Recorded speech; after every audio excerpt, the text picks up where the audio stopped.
10 நிமிஷம் வேக வச்சுக்கலாம் பாலக் கீரையை. வெந்த பாலக் பன்னீரை வடிகட்டிடலாம்.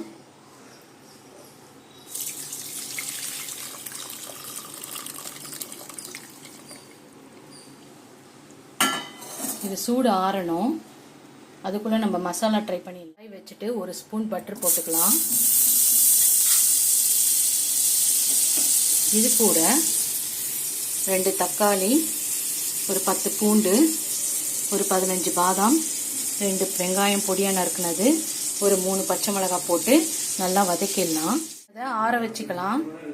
இஞ்சி பூண்டு, வெங்காயம், தக்காளி, பச்சை மிளகாய், பாதாம் பருப்பு போட்டாச்சு. அது கூட இந்த வேக வச்ச கீரையும் போட்டு நல்லா ஃபைன் பேஸ்ட்டாக அரைச்சிட்டு வந்துடலாம். கடாய் வச்சுட்டு 2 ஸ்பூன் பட்டர் விட்டுட்டு சோம்பு, கிராம்பு, பட்டை போட்டாச்சு.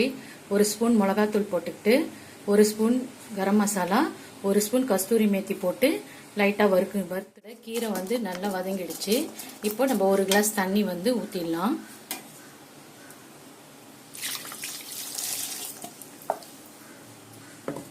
இதுக்கு தேவையான உப்பையும் போட்டு ஒரு 10 நிமிஷம் நல்லா கொதிக்க விடலாம்.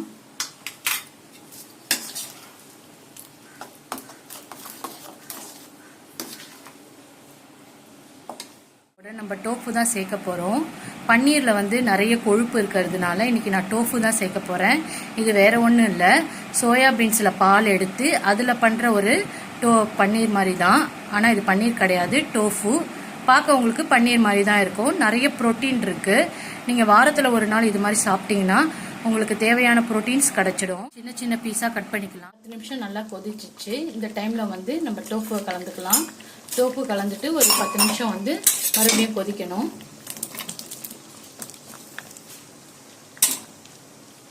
நல்லா கலந்துக்கலாம்.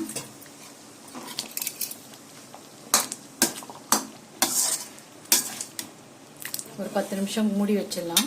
மேலே போடுறதுக்கு அந்த பாலக் பன்னீர் மேலே போடுறதுக்கு ஒரு இது தாளிப்பு ரெடி பண்ணிடலாம். சின்ன சின்னதாக நறுக்கின பூண்டு போட்டுக்கலாம்.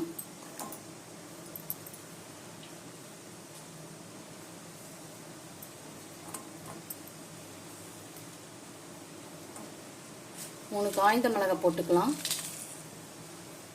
2 பச்சை மிளகாய் போட்டு நல்லா ஃப்ரை பண்ணிக்கலாம். நல்லா கோல்டன் ப்ரௌன் ஆன வரைக்கும் ஃப்ரை பண்ணிவிட்டு அந்த பாலக்கில் ஊற்றிட்டு டக்குன்னு மூடிடணும். அப்போ தான் அதோட ஃப்ளேவர்லாம் இறங்கும். பூண்டு வந்து கோல்டன் ப்ரௌன் ஆனவுடனே அதை எடுத்து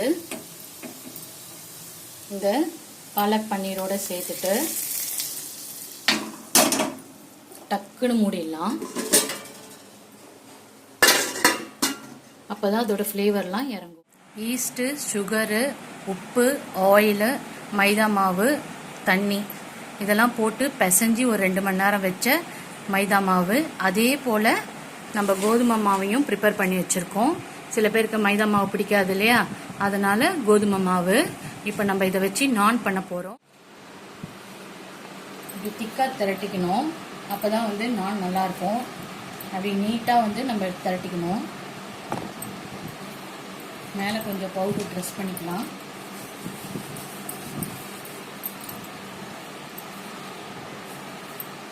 ஒரே நேராக போயிட்டு அப்படி நேராக வர வேண்டியதான்.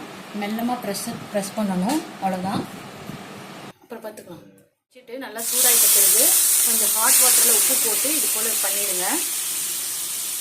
பண்ணிவிட்டு அது எவாப்ரேட் ஆகிட்ட பிறகு தான் வைக்கணும்.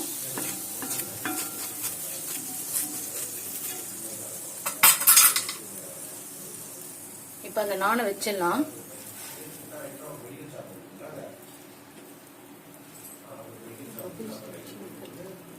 பட்டர் அப்ளை பண்ணிக்கலாம்.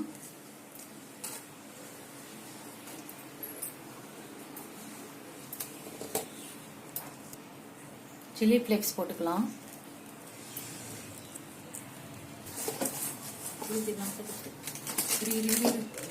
மேலே மூஞ்சி எடுத்து திருப்பி ஆடி கஸ்தூரி மேத்தி போட்டுக்கலாம்.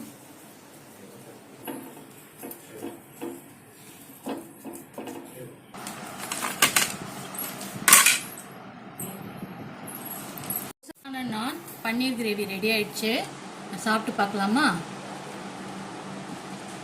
நல்லா சாஃப்டா பஞ்சு போல இருக்கு.